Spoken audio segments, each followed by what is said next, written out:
Ya, Ibu. Ya, silakan dimulai, Pak. Ya. Bismillahirrahmanirrahim. Assalamualaikum warahmatullahi wabarakatuh. Waalaikumsalam warahmatullahi wabarakatuh. Nahmaduhu wa nusalli ala Rasulil Karim wa ala alihi wa ashabihi ajma'in. Pertama-tama yang kami hormati Bapak dosen, Pak Misno, dan juga rekan-rekan mahasiswa semester 5C yang semoga diberikan rahmat, taufik, hidayah, dan inayahnya oleh Allah Subhanahu wa Ta'ala. Izinkan kami dari kelompok 4 pada kesempatan kali ini ingin mempresentasikan makalah yang telah kami buat. Mudah-mudahan makalah nanti bisa membuat kita lebih paham lagi, menjadi ilmu yang bermanfaat, sehingga kita semakin hari semakin bertambah ilmunya. Untuk itu dan untuk mempersingkat waktu, kami persilahkan pada Bu Nur Aini dan kepada Bu Sabriyah untuk membacakan makalahnya. Silahkan Ibu. Baik, terima kasih Pak Ustadz. Bismillahirrahmanirrahim. Assalamualaikum warahmatullahi wabarakatuh. Baik, saya akan membacakan latar belakang. Istilah sejarah berasal dari bahasa Arab, yaitu dari kata syajarah dan sajarah. Syajarah berarti terjadi dan syajarah berarti pohon, yang kemudian diartikan dengan silsilah. Arti harfiah syajarah melahirkan sejarah dalam pengertian sempit, yaitu silsilah. Asal-usul atau riwayat. Pada awal perkembangan pengetahuan, sejarah dalam pengertian sempit itulah yang dipahami secara umum oleh masyarakat. Sejalan dengan perkembangan ilmu pengetahuan, pengertian sejarah pun mengalami perkembangan. Hasil sejarah tersebut meninggalkan suatu bentuk peninggalan budaya bangsa.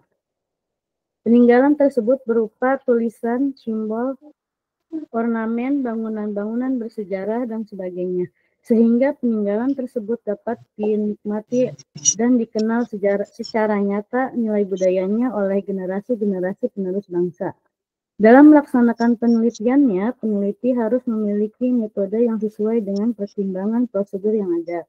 Metode penelitian sejarah digunakan sebagai pedoman dalam melakukan penelitian peristiwa sejarah dan permasalahannya. Dengan kata lain, metode penelitian sejarah adalah instrumen untuk merekonstruksi peristiwa sejarah menjadi sejarah sebagai kisah. Dalam ruang lingkup ilmu sejarah, metode penelitian itu disebut metode sejarah. Metode sejarah digunakan sebagai metode penelitian pada prinsipnya bertujuan untuk menjawab 6 pernyataan yang merupakan elemen dasar penulisan sejarah, yaitu what, when, where, why, dan how. Pernyataan-pernyataan itu konsepnya adalah apa peristiwa yang terjadi, kapan terjadinya, di mana terjadinya, siapa yang terlibat dalam permasalahan itu, mengapa peristiwa itu terjadi, bagaimana proses terjadinya peristiwa itu. Dalam proses penulisan sejarah, pernyataan-pernyataan dasar tersebut dikembangkan sesuai dengan permasalahan yang perlu diungkap dan dibahas. Jawaban atas pernyataan-pernyataan itulah yang harus menjadi sasaran penelitian sejarah, karena penulisan sejarah dituntut untuk menghasilkan eksplanasi, kejelasan mengenai signifikasi, arti penting, dan makna peristiwa. Dengan metode tersebut, rekonstruksi sejarah akan menghasilkan tulisan sejarah ilmiah. Penulisan sejarah tanpa dilandasi oleh metode sejarah hanya akan menghasilkan tulisan populer. Semakin luasnya pengetahuan mengenai ilmu sejarah, diharapkan dapat membuka wawasan kita mengenai metode penelitian sejarah secara spesifik dan lebih mendalam. Judul makalah ini sengaja dipilih karena menarik perhatian penulis untuk mencermati dan perlu mendapat dukungan dari semua pihak yang peduli terhadap konsep penelitian ilmu sejarah.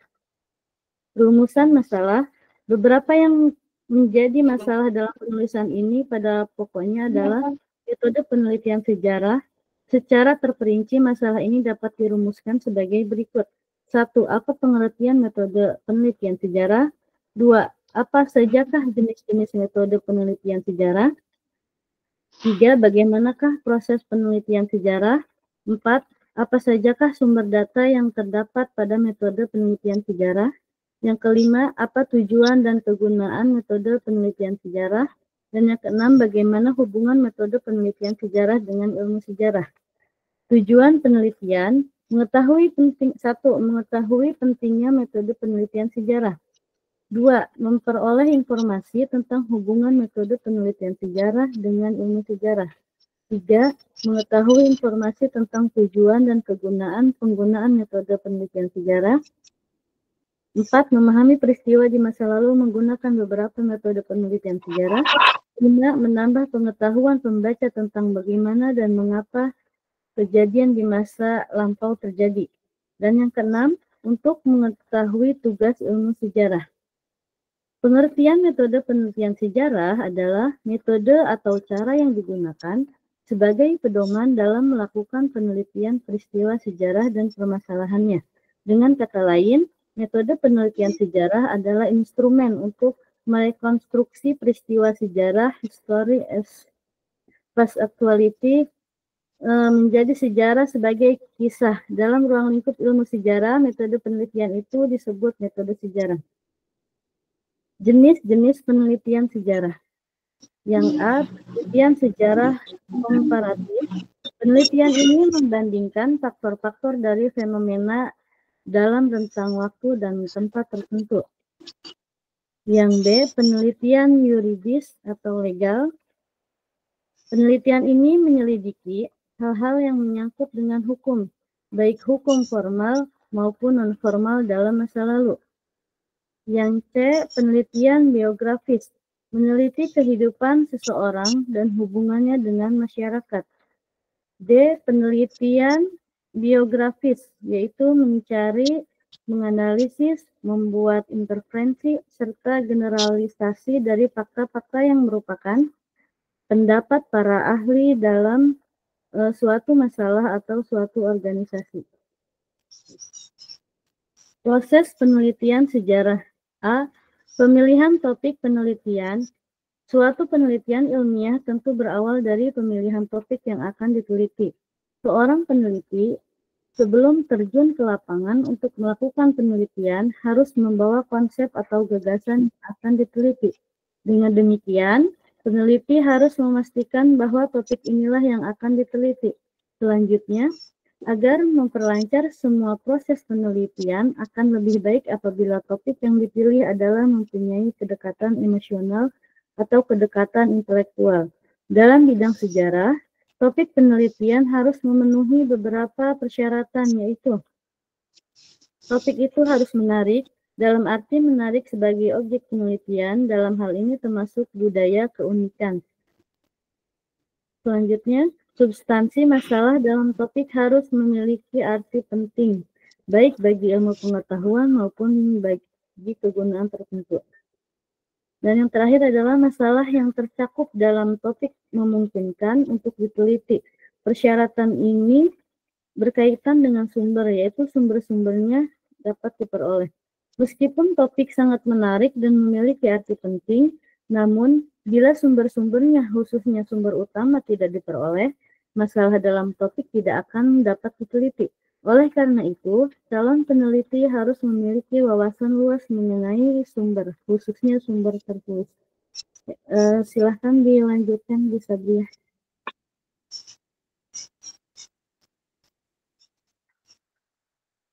Bisa ya, terima kasih, Bu Nur.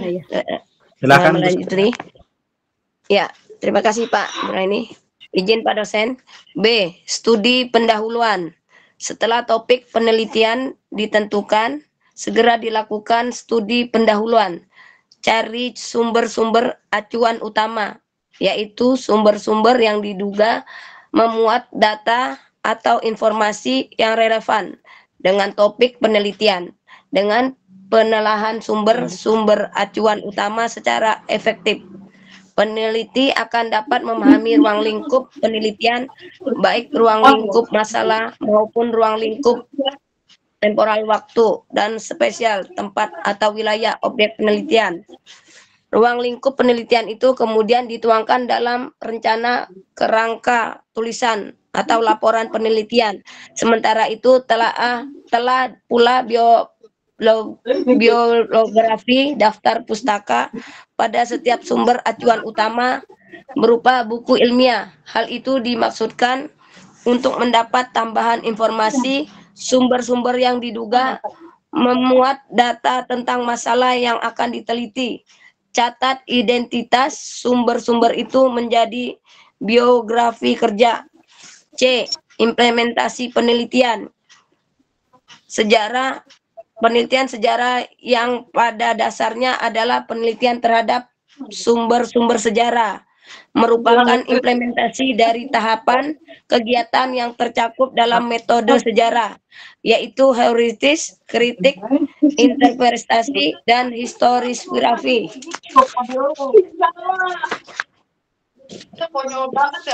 Heuristik atau pengumpulan sumber.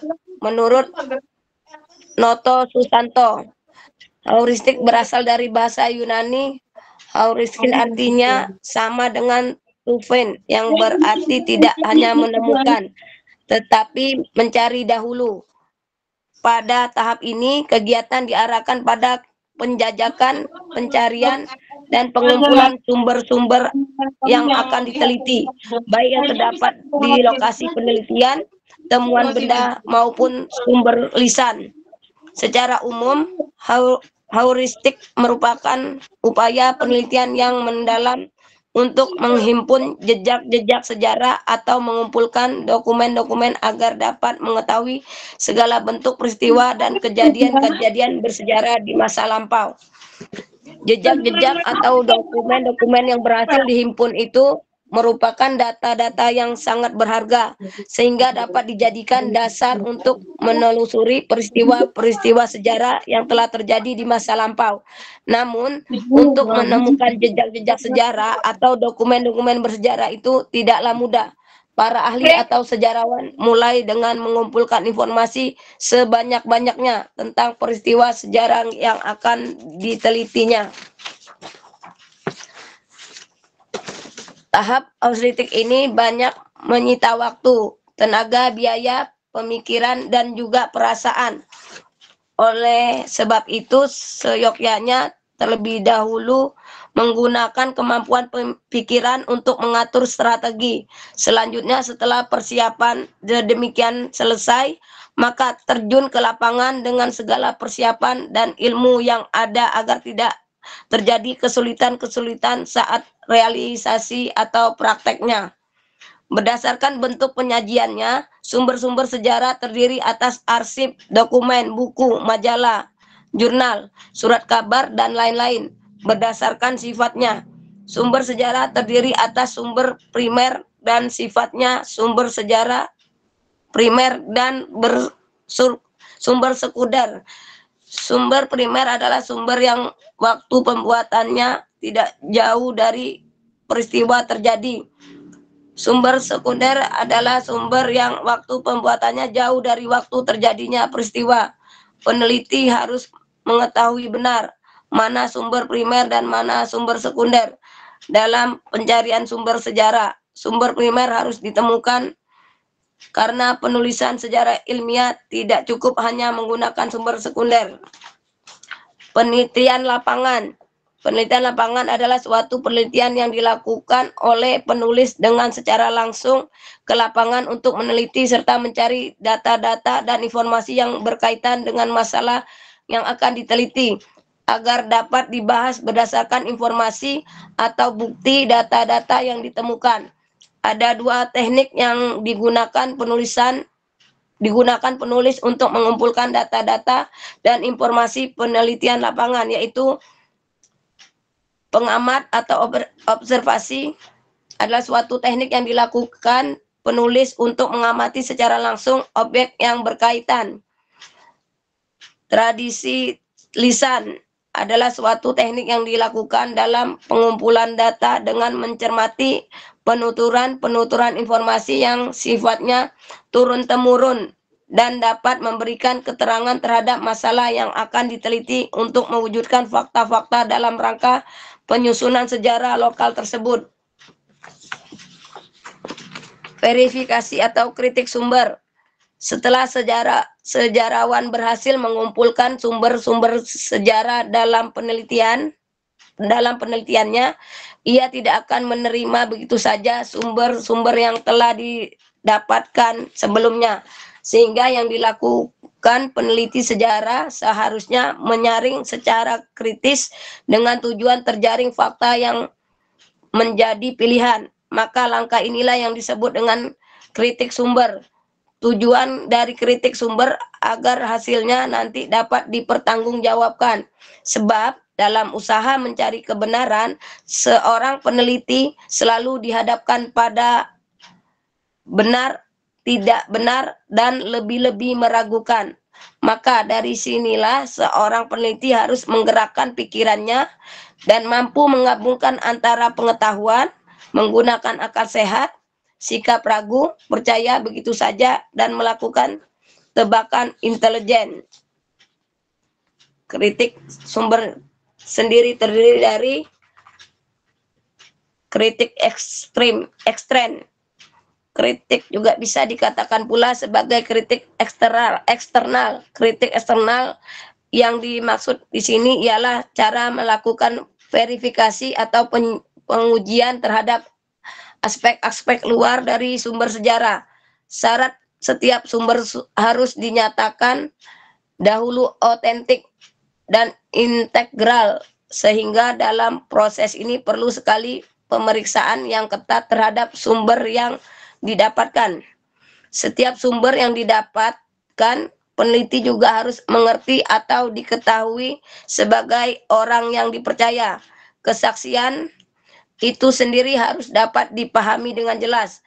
Pemeriksaan yang ketat ini mempunyai alasan yang kuat sehubungan dengan beberapa sumber yang telah dibuktikan palsu dalam penelitian yang dilakukan. Telah ditemukan bahwa sumber-sumber itu telah dipalsukan atau dibuat-buat. Beberapa sumber lain meskipun asli ternyata dengan berbagai alasan telah memberikan kesaksian yang tidak dapat diandalkan. Jadi lebih lengkapnya yang dimaksud dengan kritik eksternal adalah suatu penelitian atas asal-usul dari sumber, suatu pemeriksaan atau catatan atau peninggalan itu sendiri untuk mendapatkan semua informasi yang mungkin dan untuk mengetahui apakah pada suatu sejak asal-usul mulanya sumber itu telah diubah oleh orang-orang tertentu atau tidak. Kritik eksternal harus menegakkan fakta dari kesaksian bahwa kesaksian itu benar-benar diberikan oleh orang ini atau pada waktu itu. B. Kesaksian yang telah diberikan itu telah bertahan tanpa ada perubahan, tanpa ada suatu tambahan-tambahan atau menghilangkan yang substansial. Kritik eksternal memeriksa sumber sejarah atas dasar 2 butir pertama dan menegakkan sedapat mungkin otentitas dan integritas dari sumber itu. Otentisitas yang dimaksud di sini selalu mengarah pada istilah asli dan autentik. Tetapi antara keduanya selalu sama. Sumber asli di sini artinya sumber yang tidak palsu. Sedangkan sumber yang autentik ialah sumber yang melaporkan dengan benar mengenai suatu subjek yang tampaknya benar. Biasanya kita banyak menemukan sebuah tulisan yang sudah dikatakan asli tetapi tidak autentik dan sebaliknya. Suatu sumber sejarah sangatlah diperlukan. Informasi yang sangatlah lengkap, baik yang berupa tanggal, tempat, sama dengan resensi buku, sehingga yang diharapkan nantinya dalam kritik eksternal adalah otentisitas lengkap. Semakin banyak diketahui tentang asal-usul dari catatan, maka semakin mudah untuk menegakkan kredibilitas. Sedangkan Yang selanjutnya, peneliti bukan hanya berhenti pada otentisitasnya, tetapi integritas dari sumber yang didapatkan juga harus diseleksi. Yang seleksi di sini tidak lain kondisi sempurna dari teks masih murni, dalam artian dalam teks tersebut tidak ada pengurangan dalam teks aslinya. Boleh dilanjutin Bu Nuraini? Bu Nuraini? Ya, bentar Bu. Yang mana sih tadi Bu? Kritik eksternal. Kritik intern. Oh ya, iya. Baik, saya lanjutkan. Kritik intern menilai kredibilitas data dalam sumber. Tujuan utama kritik sumber adalah untuk menyeleksi data, sehingga diperoleh fakta. Setiap data sebaiknya dicatat dalam lembaran lepas sistem atau kartu, agar memudahkan mengklasifikasinya berdasarkan kerangka tulisan. Kritik intern atau kritik dalam dilakukan untuk menyelidiki sumber yang berkaitan dengan sumber masalah penelitian. Tahapan ini menjadi ukuran sejauh mana objektivitas penulis dalam mengelaborasi segenap data atau sumber yang telah diperolehnya, dan tentunya mengedepankan prioritas. Setelah menetapkan sebuah teks autentik serta referensi pengarang, maka penulis akan menetapkan apakah keaslian itu kredibel dan sejauh mana hal tersebut mempengaruhi objek kajian. Pada tahap ini pula kita dapat keabsahan suatu sumber yang kemudian akan dikomparasikan sumber satu dengan sumber yang lainnya, tentunya dengan masalah yang sama. Selanjutnya, interpretasi atau penafsiran. Setelah fakta untuk mengungkap dan membahas masalah yang diteliti cukup memadai, kemudian dilakukan interpretasi, yaitu penafsiran akan makna fakta dan hubungan antara suatu fakta dengan fakta lain. Penafsiran atas fakta harus dilandasi oleh sikap objektif. Kalaupun dalam hal tertentu bersikap subjektif, harus subjektif rasional, jangan subjektif emosional. Rekonstruksi peristiwa sejarah harus menghasilkan sejarah yang benar atau mendekati kebenaran. Tahapan ini menuntut kehati-hatian dalam integritas penulis untuk menghindari interpretasi yang subjektif terhadap fakta yang satu dengan fakta yang lainnya, agar ditemukan kesimpulan atau gambaran sejarah yang ilmiah. Rangkaian fakta-fakta itu harus menunjukkan diri sebagai suatu rangkaian dalam bermakna dari kehidupan masa lampau. Masyarakat atau bangsa, sejarawan harus melakukan interpretasi terhadap fakta. Dalam kegiatan inilah sejarawan tidak bisa menghindarkan diri dari sudut pandang subjektivitas.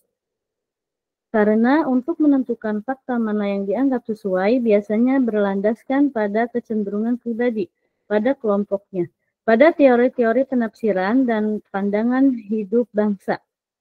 Disinilah sejarawan melakukan subjektivitas yang dituntut objektif. Sejarawan tidak boleh menipu dirinya sendiri dan pembacanya. Oleh karena itu harus benar. Selanjutnya, historiografi atau penulisan. Kegiatan terakhir dari penelitian sejarah atau metode sejarah adalah merangkaikan fakta berikut maknanya secara kronologis atau diakronis dan sistematis, menjadi tulisan sejarah sebagai kisah. Kedua sifat uraian itu harus benar-benar tampak, karena kedua hal itu merupakan bagian dari ciri karya sejarah ilmiah, sekaligus ciri sejarah sebagai ilmu.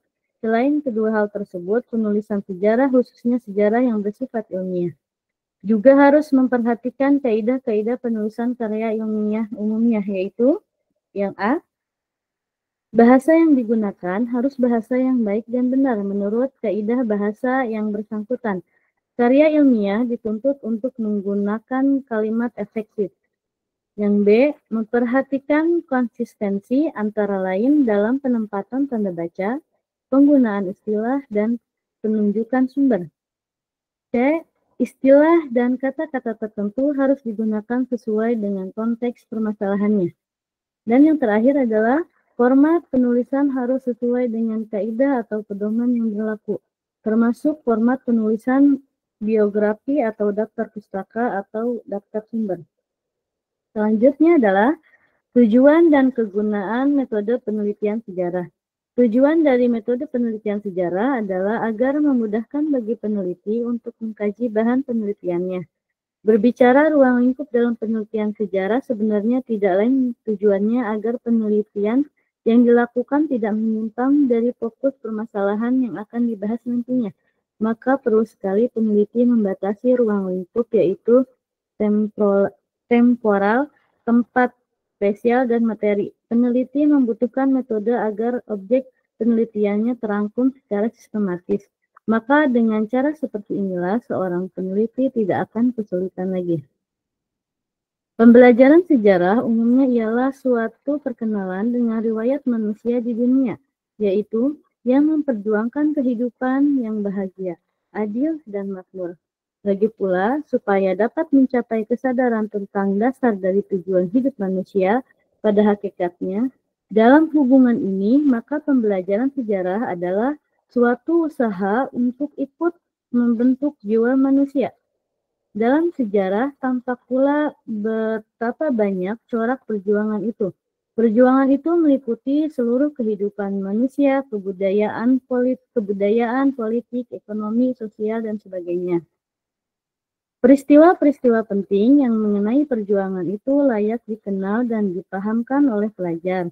Maka dapatlah ditegaskan bahwa tujuan pembelajaran sejarah pada umumnya untuk memperkenalkan pelajar kepada riwayat perjuangan manusia untuk mencapai kehidupan yang bebas, bahagia, adil, dan makmur, serta menyadarkan pelajar tentang dasar dan tujuan kehidupan manusia bertujuan pada umumnya. Kemudian, hubungan metode penelitian sejarah dengan ilmu sejarah. Antara metode penelitian sejarah dengan ilmu sejarah mempunyai tugas yang sama, yaitu mendapatkan objek yang sedang diteliti oleh seorang peneliti itu sendiri. Jika metode penelitian sejarah dikaitkan dengan ilmu sejarah, maka yang dimaksud dengan metode penelitian sejarah tidak lain adalah bagaimana mengetahui sejarah. Secara definisi, metode penelitian sejarah adalah seperangkat prinsip atau aturan yang sistematis, didesain untuk memberikan bantuan dalam upaya mengumpulkan sumber bagi sejarah, menilai secara kritis, dan menyajikan suatu sintesis yang biasanya dalam bentuk tertulis dari hasil yang didapatkan.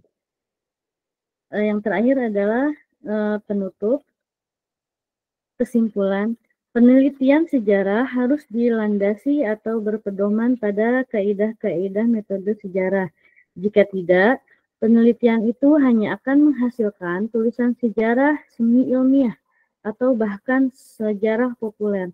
Oleh karena itu, calon peneliti sejarah harus memahami kaidah-kaidah metode sejarah dan mampu mengimplementasikannya.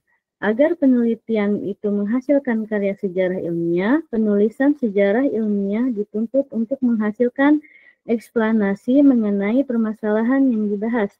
Eksplanasi itu diperoleh melalui analisis. Untuk mempertajam analisis, dalam proses penulisan sejarah, aplikasi metode dan teori sejarah perlu ditunjang oleh teori atau konsep ilmu-ilmu sosial yang relevan, sosiologi, antropologi, ekonomi, politik, dan lain-lain. Dengan kata lain, penulisan sejarah yang dituntut memberikan eksplanasi mengenai masalah yang dibahas perlu dilakukan secara interdisipliner dengan menggunakan pendekatan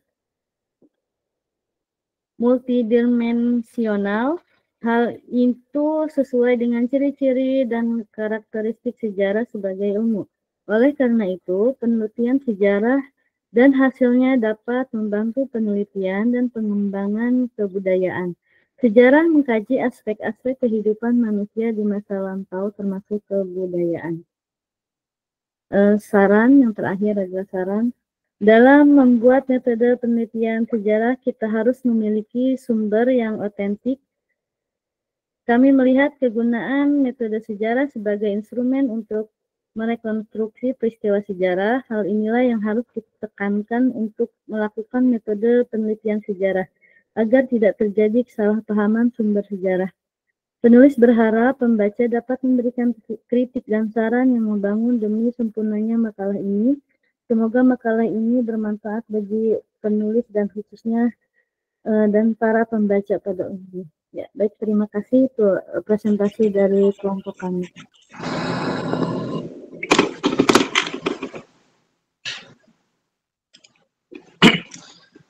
Baik, terima kasih kepada Bu Nuraini dan Bu Sabriyah yang telah membacakan makalah kami.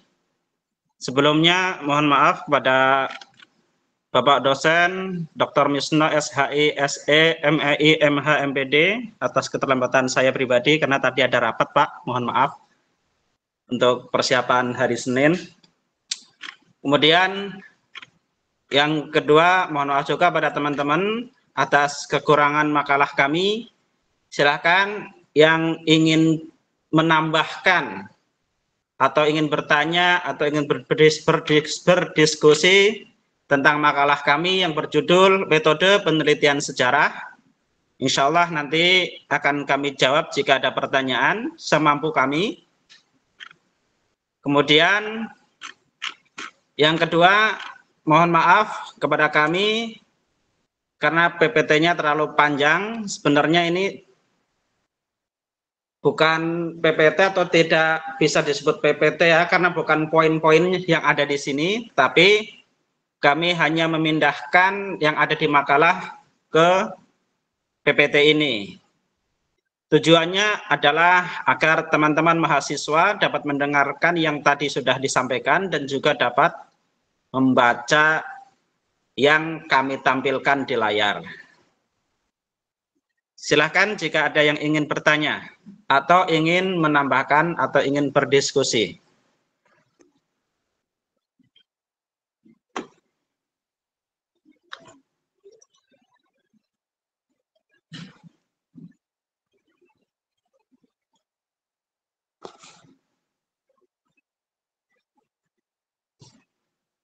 Ada yang ingin bertanya? Suara saya terdengar? Terdengar, Pak. Ya, silakan. Tadi siapa yang angkat tangan? Pak Hafiz. Pak Hafiz, mau menambahkan atau bertanya, Pak? Mau bertanya, Pak. Mau bertanya. Silakan, Pak. Kami catat pertanyaan Bapak. Terima kasih, Pak Selamat.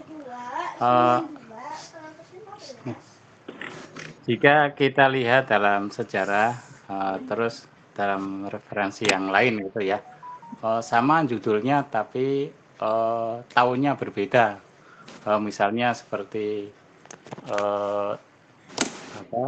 sejarah ini lahir di tahun ini, tapi di buku lain menyatakan bahwa ini tahun lahirnya di tahun sekian, berarti berbeda. Manakah yang kita ambil yang menurut yang kita itu benar, mana yang benar dan bisa kita ambil untuk acuan. Terima kasih, Pak. Baik, terima kasih atas pertanyaannya. Mengapa dalam satu sejarah bisa beda mungkin tahun atau bulan atau tanggal gitu intinya, Pak ya? Iya, betul. Baik. Izin Pak dosen, ini pertanyaannya satu-satu atau boleh 2 sampai 3, Pak?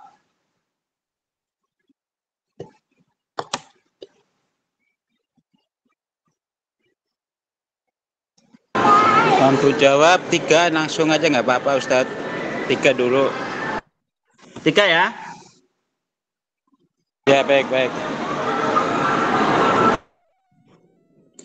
Kalau diizinkan sampai 3, silakan jika ada penanya yang kedua.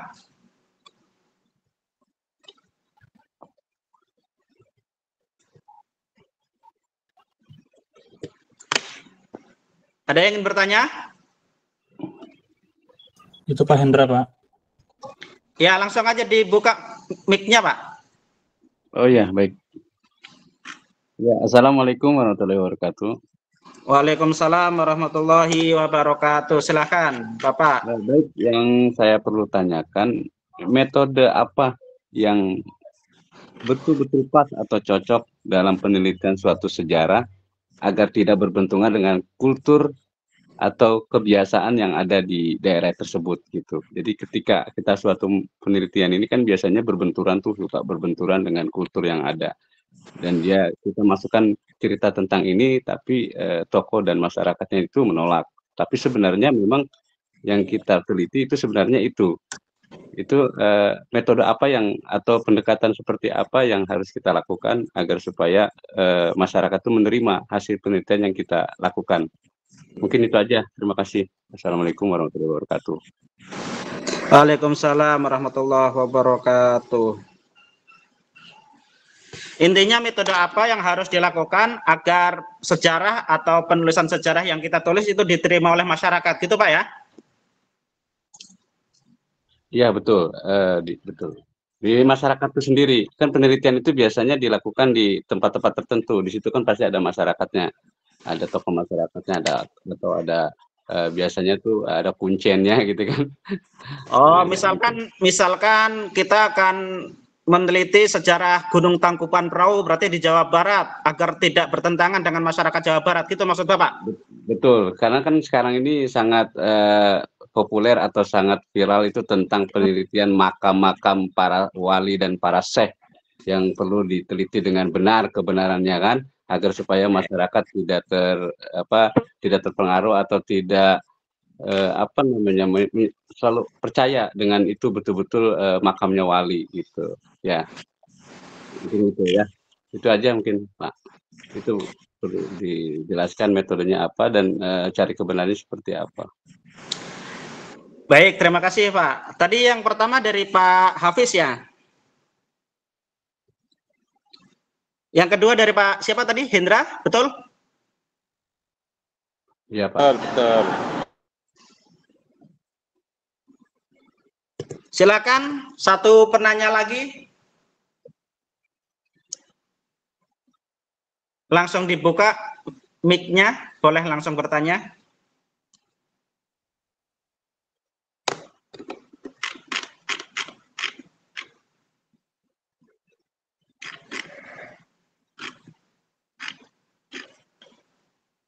Tidak ada?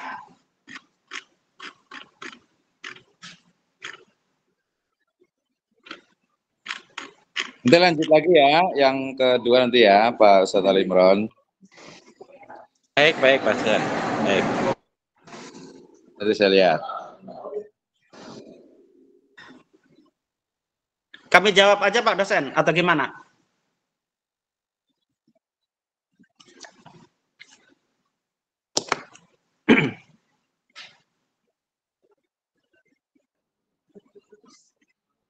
Silakan lanjut, nanti saya buat resumenya direkam insya Allah. Baik, terima kasih kepada penanya. Yang pertama Bapak Hafiz, beliau menanyakan mengapa sejarah bisa berbeda tanggal, tahun, bahkan mungkin hari atau mungkin bahkan versinya berbeda-beda. Izin kelompok kami, kelompok 4 menjawab. Mungkin karena metode yang digunakan tidak sesuai dengan apa yang sedang ditulis. Di makalah kami, di sini sudah menjelaskan ada metode heuristik atau pengumpulan sumber. Bahkan sepertinya ini juga dapat menjawab soal yang kedua, metode apa yang harus dilakukan agar diterima oleh masyarakat sejarah tersebut. Di sini yang pertama adalah pengumpulan sumber data dari berbagai masyarakat mungkin, dari tokoh masyarakat di situ atau saksi sejarah. Bahkan kalau kita perhatikan sejarah Indonesia pun, jika kita bertanya kepada orang yang berlainan, padahal dia hidup di zaman yang sama. Dulu waktu kecil kami sering diceritain oleh kakek kami, kakek dari ibu maupun kakek dari bapak, ayah, itu menceritakan yang ada di kampungnya sendiri, dulu tentara Siliwangi masuk, bla bla bla bla bla bla. Itu ada perbedaan versi karena dia menyaksikannya dengan apa yang dia lihat. Kakek dari ibu menyaksikannya seperti itu, kakek dari ayah menyaksikannya yang sedikit berbeda.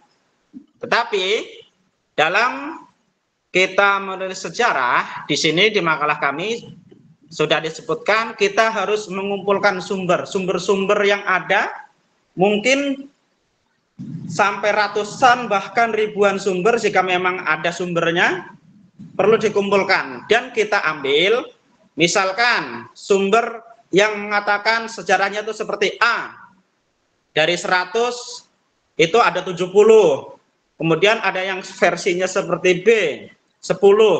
Nah tentunya kita sebagai orang yang sedang mengumpulkan sejarah atau sumber sejarah, kita mengambil sumber yang paling banyak yaitu A yang mengatakan 70.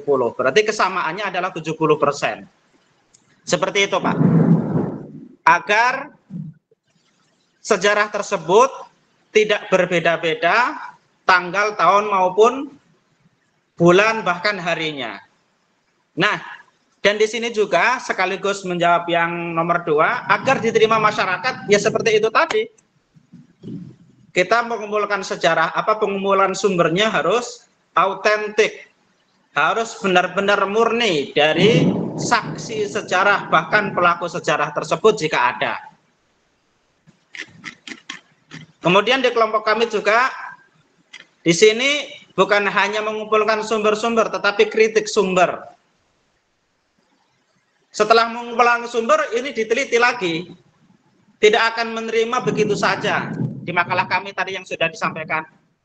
Jadi setelah sumber tadi dikumpulkan dari 100 sumber misalkan ada 70% atau 70 yang sama, diteliti kembali, dikaji kembali, benar enggak walaupun ini 70% sesuai enggak dengan apa yang terjadi sebenarnya, itu perlu dikaji lagi, yaitu kritik sumber. Bahkan di kritik sumber juga ada kritik intern, ada kritik ekstern. Jadi intinya agar sejarah kita tidak berbeda-beda, kita harus mengumpulkan sumber-sumber sejarah sebanyak mungkin dan seautentik mungkin. Tidak ada penambahan, pengurangan, dan yang lain-lain. Bahkan tadi tidak boleh adanya keraguan-raguan. Seperti itu, Pak. Untuk jawaban sekaligus ini nomor 1 dan nomor 2. Silakan Pak dosen jika ingin menambahkan, dan mohon maaf baru turun hujan lebat di tempat kami kalau sinyalnya jelek nanti.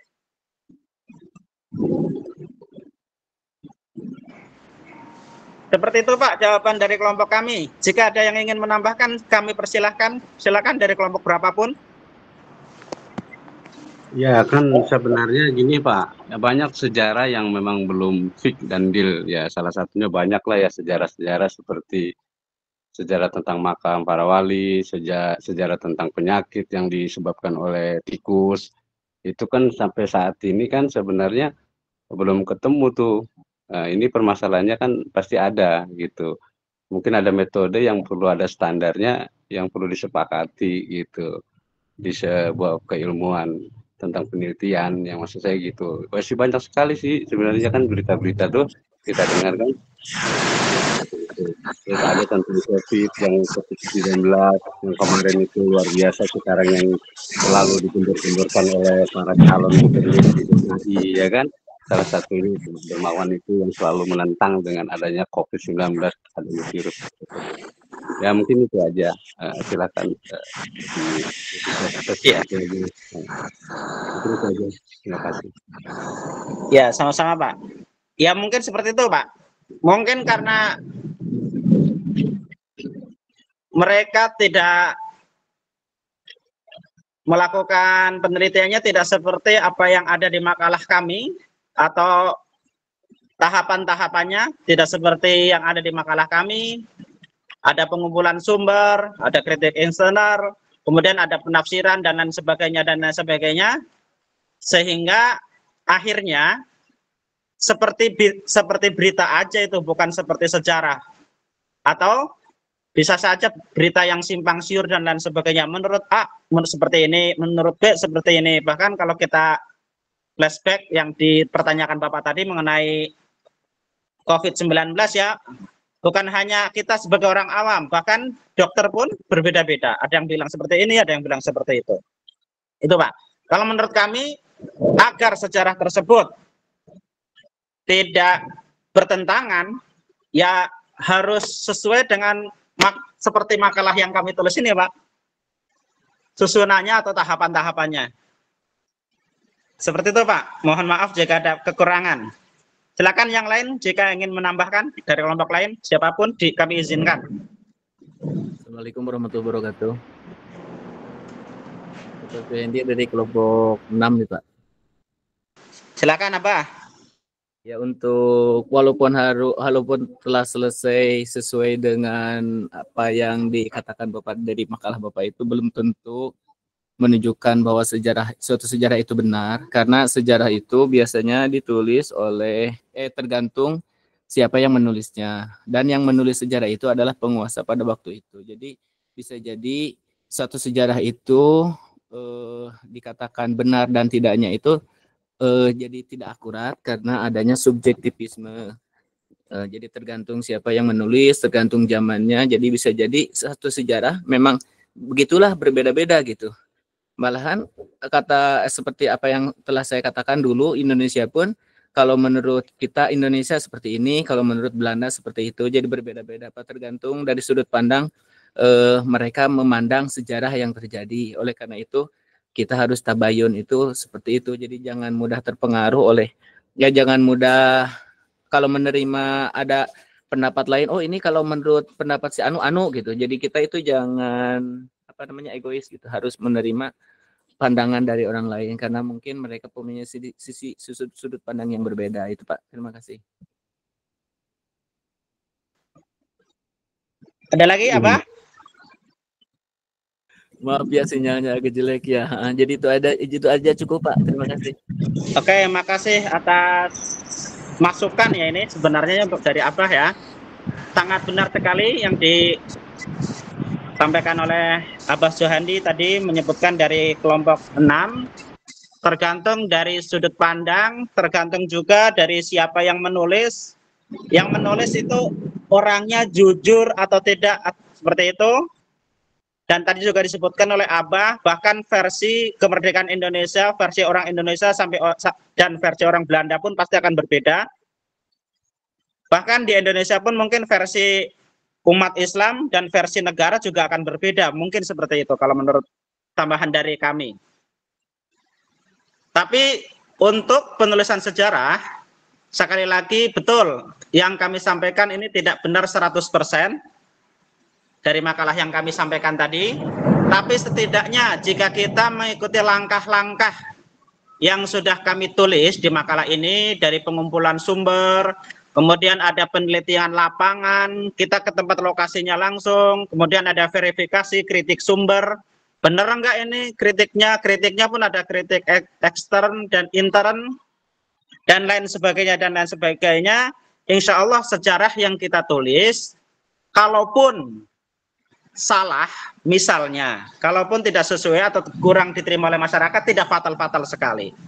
Tapi insya Allah, jika mengikuti apa yang sudah kami tulis ini, insya Allah, ya setidaknya, benar sekali kata Abah tadi, tidak bisa memutlakkan kebenarannya, dan kami pun paham, kebenaran hanya milik Allah Subhanahu Wa Taala.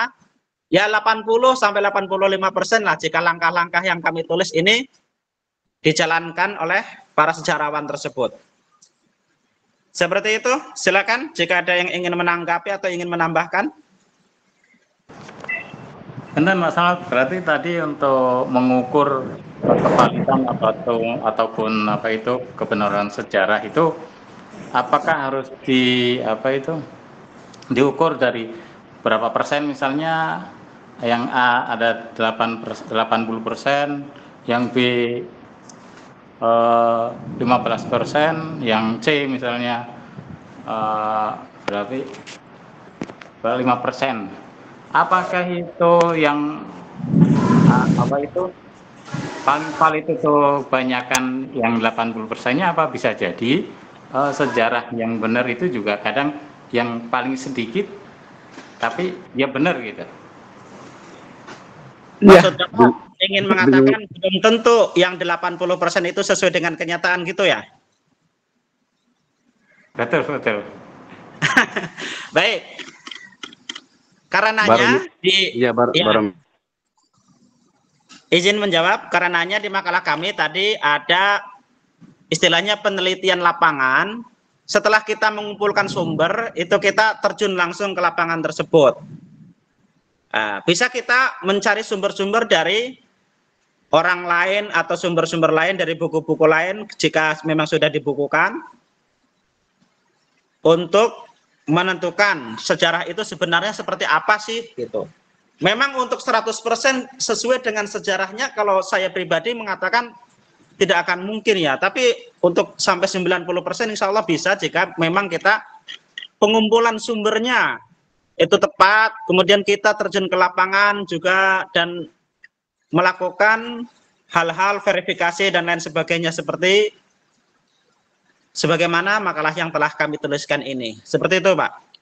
Jadi memang kembali lagi, kalau ditanya, memang pasti kalau yang 80 yang mengatakan seperti apa A misalkan sejarahnya tuh A 80 orang, yang mengatakan B 15 orang, yang mengatakan C 5 orang misalkan dari 100, itu yang 80 itu pasti seperti apa, pasti sejarahnya seperti itu ya. Kami jawab tentu belum tentu juga seperti itu, Pak, karena tadi yang seperti dikatakan Abah mungkin seperti itu tadi, tergantung orang yang ditanya juga, tergantung penulisnya juga.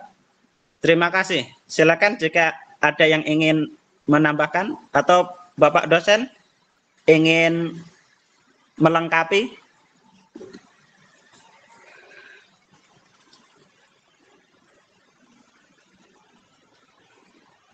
Pak dosennya lagi ada kegiatan lain, mungkin bisa dilanjutkan kelompok lain sampai jam 5 sekarang. Boleh, silakan.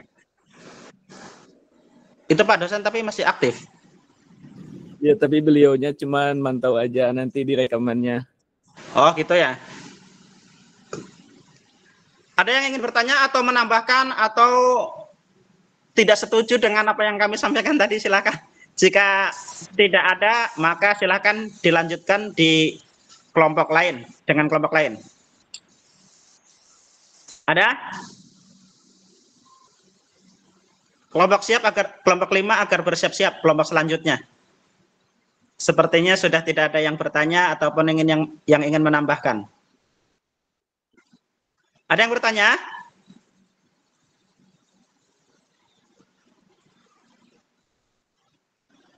Pak Ketua, gimana ini? Lanjut atau?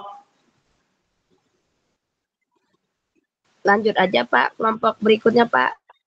Baik ya, karena sudah tidak ada yang bertanya, kami anggap sudah setuju semua dengan apa yang kami paparkan, kami sampaikan, dan pada akhirnya kami hanya manusia biasa yang tidak lepas dari kesalahan dan kekhilafan. Mohon maaf yang sebesar-besarnya jika ada kesalahan dari kelompok kami. Saya pribadi atas nama Slamet Riyadi, Ibu Sabria, dan Ibu Nur Aini. Akhirul kalam. Wassalamualaikum warahmatullahi wabarakatuh. Silahkan dilanjut ke kelompok.